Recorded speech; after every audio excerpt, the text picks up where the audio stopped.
નમસ્કાર મિત્રો, વિડીયોમાં તમારું સ્વાગત છે। તો મિત્રો, અત્યારે હાલની ખૂબ જ મોટી અને દુઃખદ ખબર સામે આવી રહી છે। જી હા મિત્રો, તો તમને જણાવી દઈએ કે ગરબા ગાતા સમયે હાર્ટ એટેકથી મોત।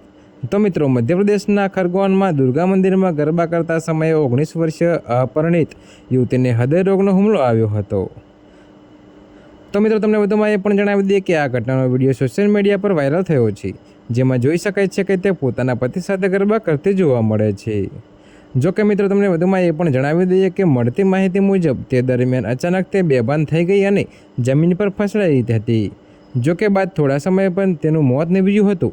જો કે આ દુર્ઘટના રવિવારે રાત્રે ખરગોન તાલુકાના પલસી ગામના દુર્ગા મંદિરમાં બની હતી। તો મિત્રો, ત્યારે હાલ માટે આટલું જ। મળીશું નવી અપડેટ સાથે। અને જો તમને અમારા વિડીયો પસંદ આવતા હોય તો વિડીયોને લાઇક, કોમેન્ટ, શેર અને અમારી ચેનલને સબસ્ક્રાઈબ કરવાનું ભૂલતા નહીં મિત્રો।